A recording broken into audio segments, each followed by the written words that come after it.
Jimmy Clouderson was what the haters called James Anderson. They said he couldn't be effective outside of England's grey and unpleasant skies.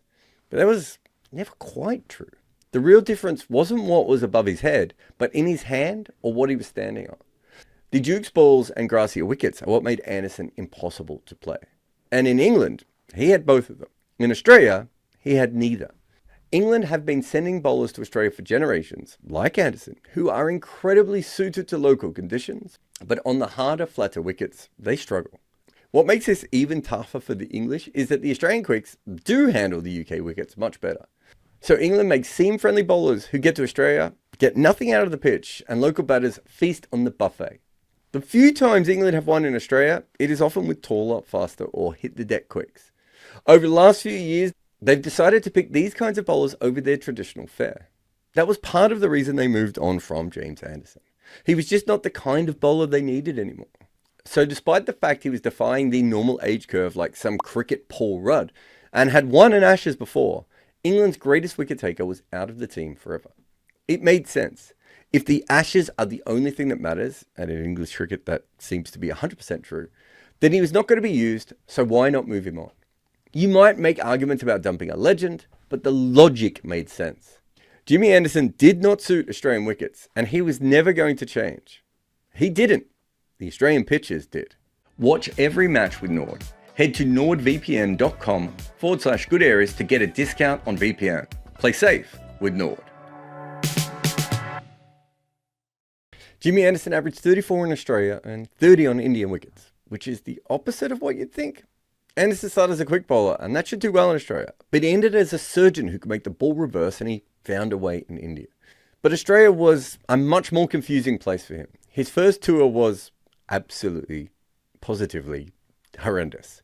He took a wicket every 112 balls. In all, he went to Australia 5 times. 3 times he averaged under 30, and twice it was over 40, which is a weird pattern, because he was either really good or utterly horrendous. His best series in terms of average was not 2010-11, when he and England dominated. It was the last time he came over, where he took his wickets at 23.5. Now, I want you to sit and chew on that for a moment, because the best series Anderson ever had in terms of average was the one which convinced England to never take him back to Australia again. But of course, those numbers need context. Australia had 2 bowlers with an average in the teens. Scott Boland took 18 wickets at 9.5. Anderson had the 4th best record, but he was only 2.6 runs better per wicket than all bowlers in that series. He almost became a great finger spinner with an economy of 1.79 and a strike rate of 78 balls per wicket. On the advanced numbers, you see that Anderson's last 2 tours, even as England has been shivved to death in a manky alleyway, have actually held up pretty well on match factor. It's just that it takes him a million years to take a wicket, and by then, Australia have already won. In a traditional English attack on a normal Australian pitch, there would be no point taking Anderson back. But when you have Jofra Archer, Mark Wood, Bryden Cast, Josh Tongue, and Gus Atkinson, perhaps the thing you need is the English-style seamer. Which may seem weird if you're a casual fan, because generally you need bowlers who hit the pitch, but also now, more than ever before, you need people who can seam the ball. And while Anderson started out as a swing bowler, he ended up as a wobble seamer. But it wasn't the change that Anderson made that affected everything. It was Australia's evolution. When the wobble ball first took over, Australian bowlers told me it would never work there. Anderson proved in 17-18 that it would, even if it didn't help England at all. But the Australian bowlers were still suspicious. They should have been, because there were 2 case studies that proved to them that this delivery could work down under. Peter Siddle brought the wobble ball back from a stint at Essex. Scott Boland started bowling it shortly after, and you can tell pretty much exactly where by looking at the averages. Stuart Clark was a wobble ball bowler well ahead of his time. I have a very flimsy theory that he played against Mohammad Asif early in his career and managed to copy the delivery. Again, look at his average. He clearly becomes a different bowler at one point. But still, Australians were suspicious of the wobble ball, probably because although Asif was a Pakistani, most of the evangelizing came from England. And Australian cricket is taught to believe that nothing good can ever come from English cricket. Please see Baz, ball, Baz. And Australians are taught to believe that nothing good can ever come from English cricket. Please see ball, Baz. Australian wickets have always been great for batting. The opposition struggled, but never the Aussies. That has stopped now, and this is now the lowest scoring period on Australian decks since the dead ball era of the 1950s. Since 1980, the unofficial beginning of covered pitches era, Australia has almost always had the highest average per wicket. They're just under India in that time. Those are historically high scoring rates. Australia, India and Pakistan are all roughly at 34 runs per dismissal. Since 2020, Pakistan has kept theirs high, for now at least, but India has been averaging 27 and Australia 28.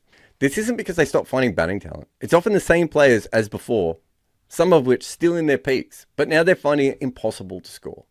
That is a huge drop. As I recently wrote for the Cricketer magazine, it is currently easier to score runs in Bangladesh than in Australia. The last time Aussie batters were this bad was in the 1980s, which was their worst period ever. This is on paper a great group. Smith, Labuschagne, Head, Khawaja and Warner have all played in this era. They should be making runs at home. Instead, their drop is 7 runs from the previous decade. And there are obviously a few reasons for this. One is about World Test Championship points. Many teams have begun to prepare their pitches more for bowling, primarily to secure points in home games. Another is that Australia has an ageing group of fast bowlers. The backup seamer is Boland, and he's 36. So you don't want to have your 3 most important players bowled into the ground, as happened against India a few years back. And there is little doubt we see more Australian surfaces with grass coverage and lateral movement than ever before. Not just in tests, but no one is making runs in shield cricket either. But the real change was something that Cricket Australia has little to do with. They, like most international teams, get their test ball from Kookaburra, a small Melbourne company that also makes hockey equipment. Their balls were always compared to Duke's, who were far superior, and they even lost their contract with the West Indies for Test cricket. So they decided to change their ball to ensure that it didn't go soft so quickly, and also to make it produce more exciting cricketer like the Dukes had. They did this by reinforcing the seam with plastic. According to our sources, the first ball that had this change was when India was bowled out for 36 in December of 2020. Whether all balls were changed for that series is not known. And you can see that averages were already on the way down before then. But now there have been 3 seasons where the average is around 26. And before the change, the average barely even got near 30. Touring teams often struggle in Australia, but the home side almost never does. From 04-05 until the summer of that Kookaburra refurb, Australian batters had only twice failed to average more than 35. Since that summer, they have failed to go above 35 4 out of 5 times. Earlier this year, they beat India at home, even though their batters averaged only 28 per wicket. The weird thing is that Australian wickets have become even more English than those in the UK at times. Josh Hazlewood has always been a hybrid Australian-English style steamer, much like Glenn McGrath before him. And he used to be a very good bowler at home, and now he's, unplayable. Anderson isn't Hazlewood. He's shorter and skiddier, and you could certainly argue that he shouldn't play in every test. Anderson, even if in the squad, wouldn't have played at Perth Stadium. But the spell that won the game was from Scott Boland, at an Anderson-like pace, getting the ball to seam an Anderson-like amount off the surface, while delivering with Anderson-like accuracy. Anderson may not have played at the Gabba either, but when England was struggling to hit a crack at any stage, or just pitch it up near the stumps, again, that would have been a perfect time to use Anderson in that particular role. Australia has artificially made itself cloudier. They've got a budget Duke's ball as well, and the bowler from England most likely to do damage is Jimmy Anderson, who instead of being used in 2 or 3 tests when needed, is podcasting and working out in the Old Trafford indoor nets. Jimmy still has the clouds above his head, but not the right ones.